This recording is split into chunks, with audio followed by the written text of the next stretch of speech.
बड़े भाई की शादी पर हम दोनों बहनें बाजार शॉपिंग करने गईं, मगर वापसी पर मेरी 14 साला बहन का एक्सीडेंट हो गया। एक्सीडेंट इतना बुरा हुआ कि मेरी बहन कोमा में चली गई। 2 साल मेरी बहन अस्पताल में पड़ी रही। एक दिन अचानक अस्पताल से कॉल आई कि जल्दी से अस्पताल आएं, आपकी बहन हामला हो गई है और बड़ी तकलीफ में है। ये खबर सुनकर मैं बहुत हैरान हुई। मैं भागती हुई अस्पताल गई। मेरी बहन के साथ इतना बड़ा जुल्म किसने किया था? मैंने जल्दी से सीसीटीवी कैमरे की वीडियो निकलवाई, मगर वीडियो देखकर मेरे तो सर पर आसमान टूट पड़ा। मैंने तो उसी वक्त पुलिस को बुलवा कर, मुझे लगा कि कमरे की छत हम पर आ गिरी हो और उसके मलबे तले हम सब दब कर रह गए हों। मुझे अपना सांस रुकता हुआ महसूस हो रहा था। लम्हा बलम्हा सबकी जर्द पड़ती रंगत देखकर उस औरत ने साइड टेबल पर रखा पानी का गिलास हम सबकी तरफ बढ़ाया, मगर हम में से किसी ने पानी ना लिया। हालांकि मैं जानती थी उस वक्त तो सबके हलक में कांटे चुभ रहे थे, मगर हालत कुछ ऐसी थी कि पानी की बूंद भी गले से नहीं उतरती थी। ऐसे तो कभी सोचा भी नहीं था कि हमारे साथ यूं अचानक से ऐसा कुछ हो जाएगा। कुछ आवाजें, कुछ इंकशाफात ऐसे होते हैं जो हमारे कानों में पड़े तो ऐसा लगता है कि किसी ने पिघला हुआ शीशा हमारे कानों में उंडेल दिया हो। ये खबर सुनकर मुझे ऐसा लग रहा था मेरी मौत की खबर मुझे सुनाई जा रही है, मगर शायद मुझे मेरी मौत की खबर भी सुनाई जाती तो मुझे इस कदर अफसोस और दुख नहीं होता जितना अब हो रहा था। कुछ लोग हमारी जिंदगियों में इतने अहम होते हैं कि उनके दुख तकलीफें हमसे बर्दाश्त नहीं होती। जब ये खबर हमें सुनाई गई थी, ये खबर हमारे लिए किसी कयामत से कम नहीं थी। जैसे ही हमें ये खबर मिली, हम सबको सांप सूंघ गया और हम बेयकीनी से एक दूसरे की शक्ल तकने लगे। ऐसा लग रहा था हम एक दूसरे से नजरें नहीं मिला पा रहे थे। भला ऐसे कैसे हो सकता था? कैसे मुमकिन था? यहाँ तक सोचते ही सोचते तो हमारे जहन माउफ होने लग जाते थे। बहरहाल ये तो पक्का था कि जो कुछ हुआ था वो यहाँ इसी जगह हुआ था, क्योंकि मेरी बहन तो यहाँ से कहीं नहीं जा सकती थी, बल्कि वो तो एक तरह से यहाँ कैद थी। और वो ये कैद पिछले 2 साल से काट रही थी, और न जाने उसे कितनी ये कैद काटनी थी। उसका फैसला तो तकदीर के हाथों में था। इस कैद से निकलना उसके बस में नहीं था। फिर कैसे मुमकिन था कि वो ऐसा कुछ कर जाएगी? हम सब की जिंदगियां यकसानियत का शिकार हो गई थीं, मगर अचानक हमारी जिंदगियों में ऐसी हलचल हो गई कि हम में से किसी के ख्वाबो ख्याल में भी नहीं था कि ऐसा कुछ भी हो सकता है। ये ऐसा हादसा था कि सबकी अकल दंग रह गई थी और हम हैरानों परेशान हो गए थे। हैरानी और परेशानी भी दो छोटे लफ्ज हैं। इस वक्त जो हमारी हालत थी वो लफ्जों में बयान नहीं हो सकती थी। जब मेरी 16 साला बहन इरम 2 साल पहले कार एक्सीडेंट की वजह से कोमा में चली गई थी, उस वक्त हमारे लिए ये सदमा बहुत बड़ा था। मगर अब ऐसा लगता है इस सदमे से भी बड़ा ये सदमा है जब हॉस्पिटल में कोमे की आदत में पड़े पड़े उसके अंदर तब्दीली महसूस होने लगी थी। अचानक से उसकी तबीयत बिगड़ गई तो डॉक्टर ने चेकअप किया। तब डॉक्टर्स भी बहुत परेशान हो गए। उनके लिए भी ये बात नामुमकिन थी कि 2 साल से कोमे में पड़ी लड़की ऐसा कैसे कर सकती है। क्या वो हम सबको धोखा दे रही थी? कोई ऐसा खेल रचा रही थी जिससे हम सब अनजान थे? हमसे कोई बदला ले रही थी? नहीं, ऐसा मुमकिन नहीं लग रहा था। दिल इस बात को तस्लीम करने के लिए तैयार नहीं हो रहा था, मगर बात आकर वहीं रुकती है कि आखिर ऐसा कैसे हो गया? इतनी बड़ी बात, इतना बड़ा धोखा कि दुनिया को अगर इल्म हो जाता तो क्या होता? ये सोचकर ही मुझे झिरझिरी आ रही थी। मैं अब भी उसके मासूम चेहरे को तक रही थी। वो अब भी सुकून से लेटी हुई थी। मुझे उस पर तरस आता था। न जिंदों में शुमार था उसका और न मुर्दों में शुमार था। अब अचानक जब हमें पता चला पिछले 2 साल से इरम जो बेड पर लेटी है और कोमे में है, मगर अब वो हामला हो गई है, ये खबर हमारे लिए बहुत बड़ा सदमा थी। हमें यकीन नहीं आ रहा था, न कुछ समझ पा रहे थे कि ये सब कैसे हो गया। हम सब घर वापस आ गए। 2 दिन बाद हॉस्पिटल से फोन आया और डॉक्टर ने ऐसी बात बताई कि जिसे सुनकर मेरा दिमाग ही चकरा गया। मेरा नाम अनीला और मेरी बहन का नाम इरम है। हमारा ताल्लुक एक मिडिल क्लास घराने से है। हमारे घर में अम्मी और अब्बू, हमारे 2 बड़े भाई और मेरी बहन इरम रहती थी। हम सब आपस में बहुत प्यार और मोहब्बत से रहते थे। हम दोनों बहनों की आपस में बहुत बनती थी। हम दोनों बहनें एक कलब दो जान थीं। हमारी दोस्ती मिसाली थी, कभी भी हमें बाहर कोई दोस्त बनाने की जरूरत महसूस नहीं हुई थी। इरम बहुत खूबसूरत थी और हर कोई उसको रश की निगाह से देखता था। मैं भी खूबसूरत थी, मगर जो बात इरम में थी वो मुझ में नहीं थी। जिंदगी बहुत अच्छी गुजर रही थी, कभी कोई दुख या कोई गर्म हवा हमें छूकर नहीं गुजरी थी। घर में हमारे बड़े भाई की शादी की तैयारियां हो रही थी। अभी शादी में 2 माह पड़े थे, मगर घर की पहली शादी थी। हम सब बहुत खुश थे, खासकर मैं और इरम। दूल्हे की बहन की हैसियत से हमें सबसे अच्छा लगना था। हम सब हर रोज शॉपिंग पर जाते थे। हम दोनों बहनों ने सारे ड्रेसेस एक जैसे बनवाए थे। शादी, मायो, मेहंदी, वलीमा, सारे फंक्शन में हम दोनों एक जैसे कपड़े पहनना चाहते थे। अब्बा और भाइयों ने हमारी हर ख्वाहिश पूरी की थी, कभी किसी चीज के लिए नहीं तरसाया था। मगर ये भी सच है कि हम दोनों भी फजूल खर्च नहीं थे। मगर इस बार भाई की शादी पर दिल खोल कर खर्चा करवा रहे थे। अम्मी अगर डांटती तो अब्बा बोलते थे, इन्हें मत डांटो, ये उनका हक है। हम सब बेचैनी से आने वाली खुशियों के मुंतजिर थे, मगर हमें मालूम नहीं था कि हमारे मुंतजिर तो दुख और गम है। जाने हमारी खुशियों को किसकी नजर लग गई थी। मुझे आज भी याद है, उस दिन इरम की सारी शॉपिंग मुकम्मल हो गई थी और वो बहुत खुश थी और बोल रही थी, मैं बहुत थक गई हूँ, अब घर चलते हैं। और मैं उससे लड़ रही थी कि अपनी शॉपिंग मुकम्मल करके अब घर जा रही हो, अभी तो मेरी शॉपिंग रहती है। मगर उसने जिद की तो हम अपनी गाड़ी की तरफ जा रहे थे, जो रोड के उस पार खड़ी थी। जब हम बाजार से घर वापस जाने के लिए रोड क्रॉस कर रहे थे कि सामने से एक तेज रफ्तार कार आ रही थी। इरम ने उसको रोकने का इशारा भी किया। उसे लगा वो दौड़कर सड़क क्रॉस कर जाएगी और गाड़ी इशारा समझकर रुक जाएगी। हम थोड़ा पीछे थे, इरम हमसे आगे आगे जा रही थी। तभी वो कार बगैर रुके इरम को जोरदार टक्कर मारते हुए चली गई। फिजा में एक बुलंद चीख गूंजी जो इरम की थी, और उसके बाद हमारी चीखें एक साथ गूंजी थी। मेरे पैरों में जान नहीं बची थी कि चलकर देख सकूं मेरी बहन किस हाल में है, जिंदा बची भी है कि नहीं। एक अजीब खौफ मुझे अपनी लपेट में ले चुका था। अक्सर ऐसा होता है कि इंसान को कोई डर, कोई खौफ होता है जो उसे आगे बढ़ने नहीं देता, इस डर से कि कहीं वो अपनी सबसे प्यारी हस्ती को खो ना दे। उस वक्त मुझे भी वही डर सता रहा था। देखते ही देखते वहां लोगों का हजूम लग गया। सबने मेरी बहन को घेर लिया। मैं हिम्मत करके आगे बढ़ी। अम्मी तो उसी वक्त बेहोश होकर गिर गई थी। लोग उन्हें उठा रहे थे, कोई उनको पानी पिला रहा था तो कोई उनके मुंह पर पानी की छींटे मार रहा था कि अम्मी होश में आ जाएं। मैंने एक नजर अम्मी की तरफ देखा, मगर मुझे उस वक्त इरम की ज्यादा परवाह हो रही थी। जबकि भाई पार्किंग में गाड़ी के साथ खड़े थे। शोर मचाने पर भाई भी वहां आए। वो भी दंग रह गए। इरम की हालत काफी खराब हो चुकी थी। ऐसा लग रहा था वो अब इस दुनिया में नहीं रही। तभी किसी की आवाज मेरे कानों में पड़ी कि लड़की सांस ले रही है, इसकी नब्ज चल रही है, फौरन एम्बुलेंस बुलवाओ। फिर मुझे कुछ होश नहीं रहा। चीजें, अम्मी, मैं, भाई कब अस्पताल पहुंचे। डॉक्टर ने बहुत कम उम्मीद दिलाई थी कि खून बहुत बह गया है और सर पर गहरी चोट लगी है, मगर हम फिर भी ऑपरेशन करते हैं। हो सकता है ऑपरेशन में ये बच जाए, मगर ये भी हो सकता है कि ये कोमा में चली जाए। ऐसी हालत में अक्सर ऐसा होता है। मेरी हालत बहुत बुरी हो रही थी। अब्बा और मेरे दूसरे भाई भी अस्पताल पहुंच गए थे। अब्बा की हालत मुझसे देखी नहीं जा रही थी। इरम अब्बा की बहुत चहीती और फर्माबरदार बेटी थी। मुझसे अपने माँ बाप की हालत नहीं देखी जा रही थी। अंदर इरम का ऑपरेशन हो रहा था और बाहर हमारी सांसें उखड़ रही थी। अम्मी अब्बू का रो रो कर बुरा हाल था। ऐसा लगता था वक्त रुक गया हो। जाने ये वक्त हमने कैसे काटा था, और ऊपर से ये खौफ कि डॉक्टर्स जाने अब हमें कैसी खबर सुना डाले। हमारे अंदर हौसला नहीं था कुछ भी बुरा सुनने का। जब ऑपरेशन मुकम्मल हो गया तो डॉक्टर्स ने कहा कि ऑपरेशन तो हो गया है, मगर मरीजा की हालत बहुत खराब है। आप सब दुआ करें कि 24 घंटे के अंदर इनको होश आ जाए, वरना ये कोमा में चली जाएंगी। डॉक्टर्स वापस जा चुके थे, मगर हमारे लिए नई परेशानी छोड़ गए थे।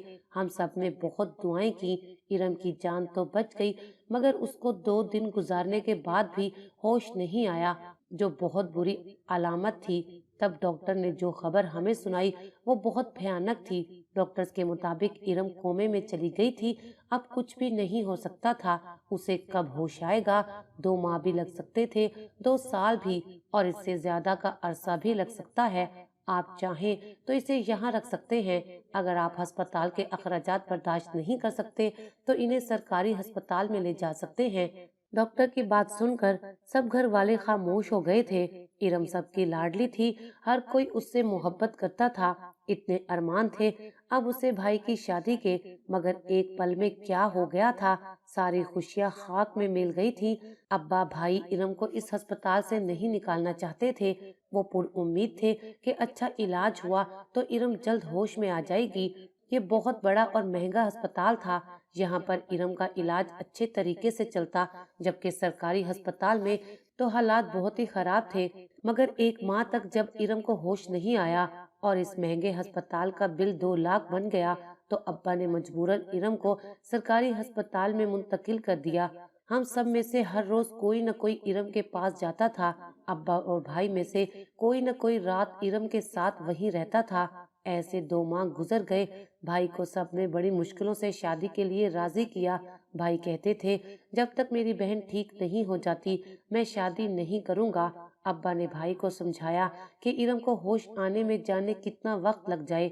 हम पराई बेटी को ऐसे लटका कर नहीं रख सकते, जबकि शादी की तैयारियां भी दोनों घरानों में मुकम्मल हो चुकी थी। मजबूरन भाई को अब्बा जी की बात मानना पड़ी। भाई की शादी भी हो गई।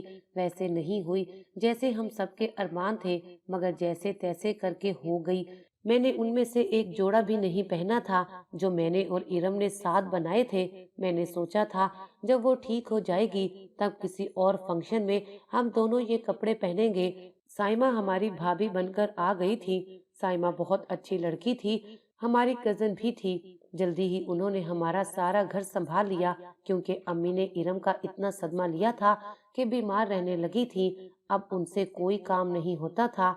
मेरा आधा वक्त पढ़ाई करते गुजरता था तो आधा इरम के पास गुजरता था। मैं उससे बातें करती रहती थी कि आज ऐसा हुआ, आज वैसा हुआ। मुझे ऐसा लगता था वो मेरी सारी बातें सुन रही थी। डॉक्टर्स भी बोलते थे कि हो सकता है वो आपकी बातें सुन और समझ रही हो। आप उसके साथ ज्यादा वक्त गुजारे तो वो जल्दी भी इस कोमे से निकल सकती है। मैं उसकी तरफ दुख से देखकर रह जाती थी। घर में हर वक्त जिसकी वजह से रौनक हुआ करती थी, आज वो ही सन्नाटों में आ गई थी। वो एक मुर्दा सा वजूद बन गई थी। मैंने खुद को आईने में देखा तो हैरान रह गई। मेरी आंखों के नीचे शदीद गहरे सियाह हल्के थे जो मेरी रोने की अक्कासी कर रहे थे। अपनी हालत पर गौर करते हुए मेरी आंखों से फिर से आंसू रवा हो गए। जो मेरे एक आंसू पर तड़प जाती थी, आज उसे मेरे रोने से फर्क नहीं पड़ रहा था। मगर वो बेचारी भी क्या करती, वो अपने बस में तो नहीं थी। वो खुद से ही बेनियाज थी। मैं इरम के लिए बहुत दुआएं करती। मेरे सजदे लंबे हो गए थे। 1.5 साल गुजर गया था मगर इरम को होश नहीं आया था। अब सब थकने लगे थे। भाई अपनी जॉब और बीवी बच्चों में इस कदर गुम हो गया था कि भूले से भी बहन की खबर लेने नहीं आता था। कसूर उसका भी नहीं था, उस पर बहुत सी जिम्मेदारियां आ गई थी। भाई कभी कभार जाते और अब्बा अम्मा को लेकर जाते। डॉक्टर्स हमें बोलते थे, आप लोग परेशान ना हो, यहाँ पर 24 घंटे सन्नाटा रहता है। जैसे ही इसके अंदर कोई तब्दीली आई हम खुद फौरन आपको इत्तला कर देंगे। इसी दौरान मेरी भी मंगनी मेरे कजन जमशेद से हुई थी। जमशेद अच्छा लड़का था, मुझे अक्सर फोन करता, मुझे हौसले देता।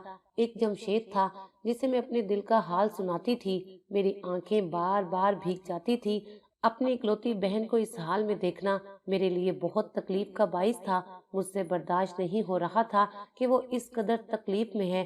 एक दिन अम्मी ने भी कहा, इससे तो अच्छा था इरम इस हादसे में मर जाती। एक बार ही रोकर हम सब्र कर लेते।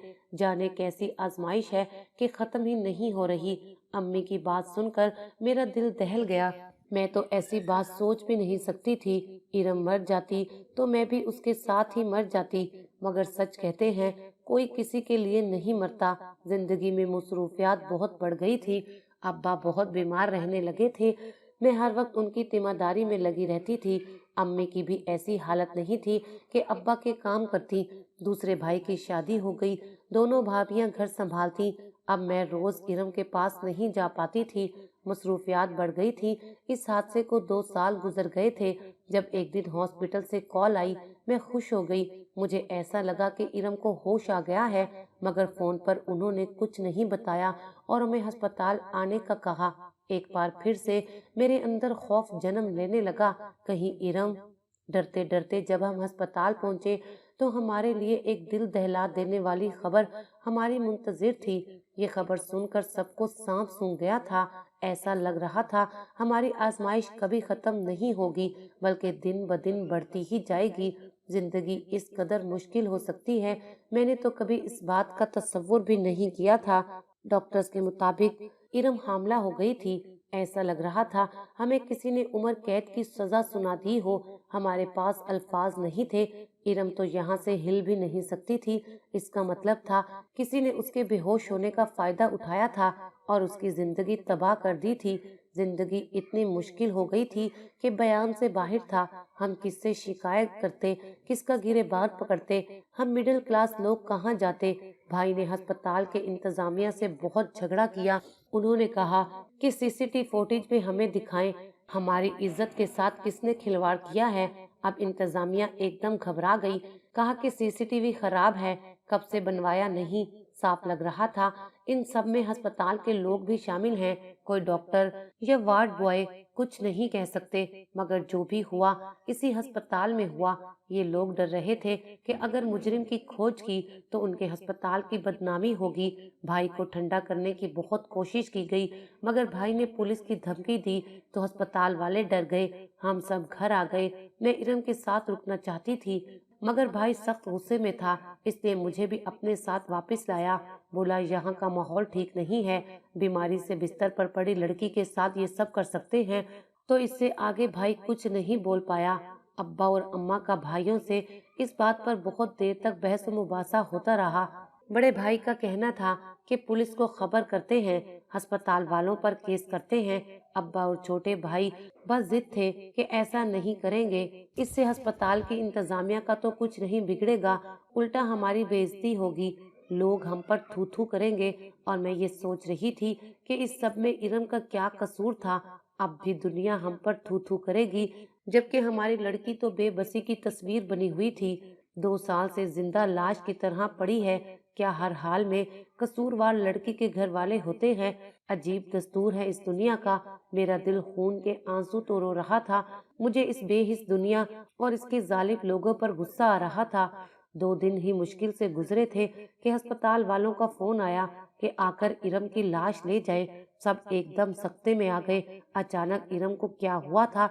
हम तो आस लगाए बैठे थे कि वो अब ठीक हो जाएगी, मगर वो तो सारे दर्द सहकर दुनिया छोड़कर चली गई थी। इरम को आखिरी बार घर लाया गया।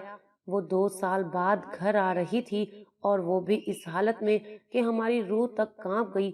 सफेद लिबास में लिपटी हुई वो सुकून से सो रही थी। ऐसे लगता था वो सदियों से नहीं सोई थी, मगर अब उसके चेहरे पर सिर्फ सुकून ही सुकून था। ऐसे लगता था वो अपनी जंग जीत गई है। इरम भी इस जिंदगी से लड़ लड़ कर थक गई थी, मगर मैं क्या करती। अपनी बहन के बगैर मेरी जिंदगी वीरान और खाली हो गई थी। हम दोनों बहनें नहीं सहेलियां भी थीं। क्या क्या अरमान, ख्वाहिशात और ख्वाब थे जो अब सब खत्म हो गए थे। वो मट्टी तले दफन हो गई। कुछ नहीं बचा था और मैं इतनी बेबस थी कि कुछ नहीं कर सकती थी। दिल चाहता था कि मैं भी मर जाऊं, इरम के पास चली जाऊं। मैं एकदम पागल हो गई थी। मेरी भाभी मुझे संभाले हुए थी। इरम का सफर इख्तिताम को पहुंचा था और वो इतने दर्द सहने के बाद जान की बाजी हार गई थी। इरम को जब भाई दफन करके आए तो वो भी धाड़े मार मार कर रोए थे और अम्मा के गले लगकर उनके कान में कहा, हमारी बहन इस दुनिया से चली गई है इसलिए कि कहीं उसकी जान से इसके भाइयों की बदनामी ना हो। अम्मी बार बार बेहोश हो जाती थी। ये बात सिर्फ हम घर वालों को ही पता थी کہ صرف ارم کی موت نہیں ہوئی، اس کے ساتھ پل رہے ایک ننھے جان کی بھی موت ہو گئی ہے۔ ہم سب جانتے تھے یہ سب ہاسپٹل کی انتظامیہ نے کیا تھا، اس آدمی نے جس کو پکڑے جانے کا ڈر تھا۔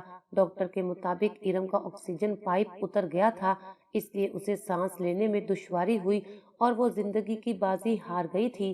مگر ہم جانتے تھے کہ ارم کا آکسیجن ماسک جان بوجھ کر اتارا گیا تھا تاکہ اس کا منہ ہمیشہ کے لیے بند کر دیا جائے، اور وہ لوگ بھی جانتے ہیں ہم مڈل کلاس گھرانے کے لوگ ہیں، اپنی عزت بچانے کے لیے اپنے لب سی لیں گے، رو دھو کر چپ کر جائیں گے، مگر یہ لوگ نہیں جانتے کہ اس دنیا میں لاکھ ہمارے منہ بند کر دیے جائیں، ایک معصوم انسان کو موت کے گھاٹ اتارا جائے اور پیسے اور طاقت کی بنیاد پر غریبوں کو دبا دیا جائے، مگر روز حشر ان سب کو اپنے اعمال کا اور اپنے کیے کا حساب دینا ہوگا۔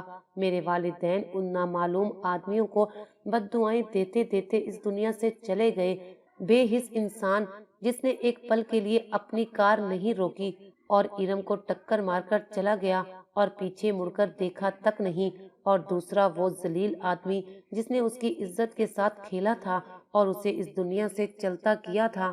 ایسے ظالم اور سفاک انسان بستے ہیں اس دنیا میں۔ بھائی اپنی زندگیوں میں آگے بڑھ گئے، میری بھی شادی ہو گئی، میرے 2 بچے ہیں، مگر آج بھی میرا دکھ بالکل تازہ ہے۔ ہماری جو شادی تھی ہمارے گھر کی پہلی خوشی تھی اور اس کے بعد ہم نے کوئی خوشی نہیں دیکھی۔ خوشیاں آئیں بھی تو ہمیں اندر سے کسی بھی خوشی کا احساس نہیں ہوتا تھا، ایسا لگتا تھا خوشیاں مجھ سے روٹ گئی ہیں۔ بے شک موت برحق ہے، مگر کچھ لوگ ایسے چلے جاتے ہیں کہ ان کے دکھ کسی تیر کی طرح ہمارے اندر گڑ جاتے ہیں۔ میں کبھی ان ظالم لوگوں کو معاف نہیں کروں گی جنہوں نے میری بہن کی مجبوری کا فائدہ اٹھایا۔ یہ بات شاید میں اپنے دل میں ہی رکھتی اور کبھی اس راز کو نہیں کھولتی، مگر کچھ عرصہ پہلے اخبار میں خبر پڑی کہ اسی ہسپتال کے 3 آدمیوں کو پولیس نے گرفتار کیا ہے جو پچھلے 5 سال سے بڑے چالاکی سے لوگوں کی عزتوں کے ساتھ کھیل رہے تھے۔ عدالت نے ان تینوں ملزموں کو 4 بار سزا کی موت سنائی ہے۔ میں نہیں جانتی کہ میری بہن کا مجرم کون ہے، اگر ان تینوں میں سے کوئی تھا تو اسے اس کے کیے کی سزا تو مل گئی تھی، مگر میری بہن تو واپس نہیں آ سکتی تھی۔ یہ کہانی آپ سب کو سنانے کا مقصد صرف یہی ہے کہ اپنے گھر کی عورتوں، اپنی بہن بیٹیوں کی حفاظت آپ سب پر فرض ہے، خاص کر ان کی بیماری کے دوران جب وہ اپنے ہوش و حواس میں نہ ہوں، ان کے ساتھ رہیے، ان کو اکیلا ہرگز مت چھوڑیے، معلوم نہیں کہ کوئی بھیڑیا ان کو آ کر نگل لے۔ اللہ پاک سے دعا ہے ہم سب کا پردہ رکھے اور اپنے حفظ و امان میں رکھے، آمین۔